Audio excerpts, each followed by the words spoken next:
Champions ট্রফির ফাইনালে পেরে উঠল না নিউজিল্যান্ড। ফাইনালে ভারতের সঙ্গে পরাজিত হলো 4 উইকেটে। ভারত টি-20 বিশ্বকাপের পর ওয়ানডে বিশ্বকাপ ব্যর্থতার পরে এবার চ্যাম্পিয়ন্স ট্রফিতে, আইসিসি চ্যাম্পিয়ন্স ট্রফিতে চ্যাম্পিয়ন হওয়ার গৌরব অর্জন করলো। ভারত এই টুর্নামেন্টে খেলবে কি খেলবে না সেটা নিয়েই যখন টানাপোড়েন ছিল, আয়োজক পাকিস্তানে খেলতে যায়নি ভারত, সেটা নিয়ে নানা রকমের দেন দরবার হয়েছে। অবশেষে হাইব্রিড মডেলের চ্যাম্পিয়ন্স ট্রফি হলো এশিয়া কাপের মতোই।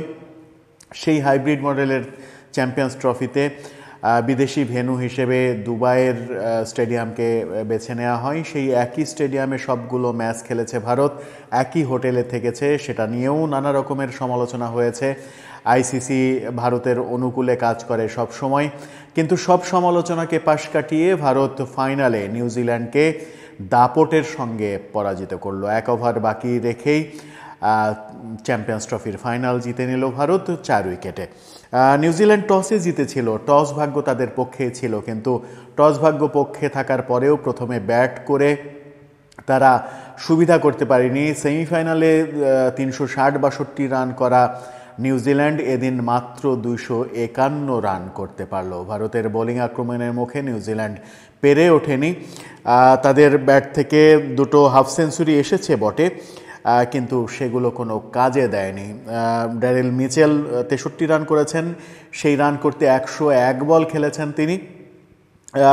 ব্র্যাচওয়েল তিনি 53 রান করেছেন অবশ্য 40 বল থেকে। রাচিন রবীন্দ্র 29 বলে 37 রানের ইনিংস খেলেছেন।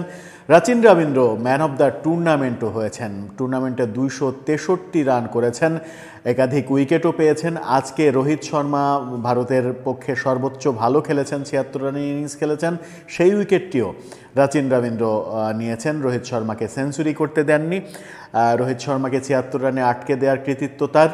সেই জন্যই সব মিলিয়ে রাচিন রবীন্দ্রকেই বেছে নিয়েছে নির্বাচকরা এবারে টুর্নামেন্টের সেরা খেলোয়াড় হিসেবে।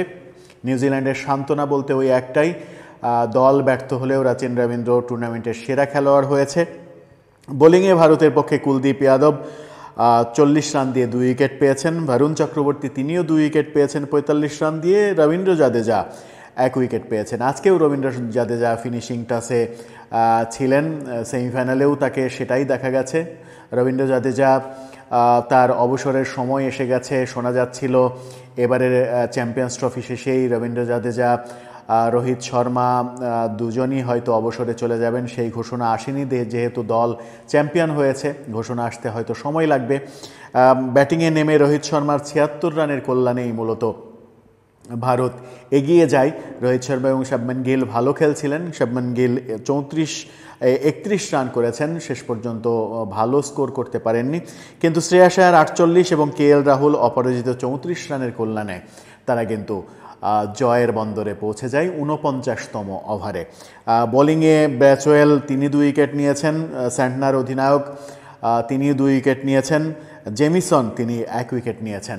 একাধিক ক্যাচ ফেলেছেন অবশ্য নিউজিল্যান্ডের ফিল্ডাররা। শ্রেয়াস আয়ারকেই 2 বার লাইভ দিয়েছেন। ভালো ফিল্ডিং সাইড হওয়া সত্ত্বেও আজকে ভালো ফিল্ডিং করতে পারেননি, সেই কারণে চ্যাম্পিয়ন্স ট্রফি তাদের হাতছাড়া হয়ে গেল, এটাও মনে করেন অনেকে। ভারতকে আটকাতে পারল না তারা, বিশেষ করে ব্যাটসম্যানদের ব্যর্থতা আজকে পরিলক্ষিত হলো। সেমিফাইনালে যে খেলা খেলেছে তারা সাউথ আফ্রিকার সঙ্গে, সেই খেলা যদি আশেপাশেও খেলতে পারতো তারা ফাইনালে, তাহলে একটা ভালো প্রতিদ্বন্দ্বিতা হতে পারত। কিন্তু একপেশে ফাইনাল হয়েছে, ভারত দেখে শুনে ধীরে সুস্থে ম্যাচ খেলে জিতে গিয়েছে। অভিনন্দন ভারতকে আইসিসি চ্যাম্পিয়ন্স ট্রফিতে এবারের নতুন চ্যাম্পিয়ন হওয়ার জন্য।